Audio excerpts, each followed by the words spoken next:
ಇವತ್ತಿನ ತರಗತಿಯಲ್ಲಿ ನಾವು ನಮ್ಮ ಸಂವಿಧಾನ ಅನ್ನುವಂತಹ ಪಾಠದ ಬಗ್ಗೆ ತಿಳ್ಕೊಳ್ಳೋಣ. ಸರ್ಕಾರ ಅಂತಂದರೆ ಏನು? ಪ್ರಜೆಗಳ ಬದುಕು ಚೆನ್ನಾಗಿರಬೇಕಾದರೆ ದೇಶದಲ್ಲಿ ಶಿಸ್ತು ಪಾಲನೆ, ಶಾಂತಿ, ವ್ಯವಸ್ಥಿತ ಆಡಳಿತ, ಭದ್ರತೆ, ಆರ್ಥಿಕಾಭಿವೃದ್ಧಿ, ಸಾಮಾಜಿಕ ನ್ಯಾಯ ಮುಂತಾದವುಗಳನ್ನು ಸ್ಥಾಪಿಸುವ ಹಾಗೂ ನಿರ್ವಹಿಸುವ ಸಂಘಟನೆಯನ್ನು ನಾವು ಏನಂತ ಕರಿತೀವಿ ಅಂತಂದರೆ ಸರ್ಕಾರ ಅಂತೇಳ್ಬಿಟ್ಟು ಕರಿತೀವಿ. ಪ್ರಜೆಗಳ ಬದುಕು ಚೆನ್ನಾಗಿರಬೇಕು ಅಂತಂದರೆ ಏನೆಲ್ಲ ಬೇಕು? ಶಿಸ್ತು ಬೇಕು, ಶಾಂತಿ ಬೇಕು, ವ್ಯವಸ್ಥಿತ ಆಡಳಿತ ಬೇಕು, ಎಲ್ಲದಕ್ಕಿಂತ ಹೆಚ್ಚಾಗಿ ಭದ್ರತೆ ಇರಬೇಕು, ಆರ್ಥಿಕವಾಗಿ ಅಭಿವೃದ್ಧಿ, ಸಾಮಾಜಿಕ ನ್ಯಾಯ ಇವುಗಳನ್ನೆಲ್ಲದನ್ನು ಕೂಡ ಸ್ಥಾಪಿಸುವ ಹಾಗೂ ನಿರ್ವಹಿಸುವ ಸಂಘಟನೆಯನ್ನು ನಾವೇನಂತ ಕರಿತೀವಿ ಅಂತಂದರೆ ಸರ್ಕಾರ ಅಂತೇಳ್ಬಿಟ್ಟು ಕರಿತೀವಿ. ಈಗ ಸಂವಿಧಾನ, ಒಂದು ಸರ್ಕಾರ ಅಂತಂದರೆ ಅದಕ್ಕೆ ಸಂವಿಧಾನ ಇರಬೇಕು. ಹಾಗಾದರೆ ಸಂವಿಧಾನ ಅಂತಂದರೆ ಏನು? ಒಂದು ದೇಶದ ಸರ್ವಶ್ರೇಷ್ಠ ಶಾಸನವೇ ಸಂವಿಧಾನ.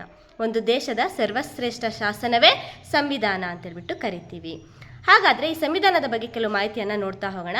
ದೇಶದ ರಾಜ್ಯಾಡಳಿತಕ್ಕೆ ಅಗತ್ಯವಾದ ಚೌಕಟ್ಟನ್ನು ಒದಗಿಸುವ ದಾಖಲೆ ಇದಾಗಿರುತ್ತೆ. ಅಂದರೆ ಸಂವಿಧಾನ ಒಂದು ಚೌಕಟ್ಟನ್ನು ಒದಗಿಸುವ ದಾಖಲೆ. ಸಂವಿಧಾನವು ಸರ್ಕಾರದ ಅಂಗಗಳು, ಅವುಗಳ ಅಧಿಕಾರ ಮತ್ತು ಕಾರ್ಯಗಳನ್ನು ನಿರೂಪಿಸುತ್ತದೆ. ಒಂದು ಸಂವಿಧಾನ ಅಂತಂದರೆ ಸರ್ಕಾರದಲ್ಲಿ ಇರುವಂತಹ ಅಂಗಗಳು, ಕಾರ್ಯನಿರ್ವಹಿಸುತ್ತಿರುವಂತಹ ಶಾಸಕಾಂಗ, ಕಾರ್ಯಾಂಗ, ನ್ಯಾಯಾಂಗ ಇವುಗಳ ಅಧಿಕಾರ ಮತ್ತು ಕಾರ್ಯಗಳನ್ನು ನಿರೂಪಿಸುತ್ತದೆ. ಅಷ್ಟೇ ಅಲ್ಲ, ಸಂವಿಧಾನದಲ್ಲಿ ಪ್ರಜೆಗಳ ಮೂಲಭೂತ ಹಕ್ಕುಗಳು ಮತ್ತು ಕರ್ತವ್ಯಗಳ ಉಲ್ಲೇಖ ಕೂಡ ಇರುತ್ತದೆ. ನಮ್ಮ ಸಂವಿಧಾನದಲ್ಲಿ ಪ್ರಜೆಗಳ ಮೂಲಭೂತ ಹಕ್ಕುಗಳೆಷ್ಟು?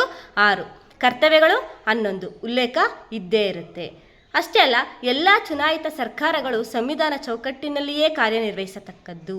ಯಾವ್ಯಾವ ಸರ್ಕಾರಗಳು ಅಧಿಕಾರದಲ್ಲಿ ಇರ್ತಾವೋ ಆ ಅಧಿಕಾರದಲ್ಲಿರುವಂತಹ ಸರ್ಕಾರಗಳು ಸಂವಿಧಾನದ ಚೌಕಟ್ಟಿನಲ್ಲಿಯೇ ಕಾರ್ಯವನ್ನು ನಿರ್ವಹಿಸಬೇಕು. ಇಷ್ಟು ಮುಂದಿನ ತರಗತಿಯಲ್ಲಿ ನಾವು ಸಂವಿಧಾನದ ಮಹತ್ವದ ಬಗ್ಗೆ ತಿಳ್ಕೊಳ್ಳೋಣ.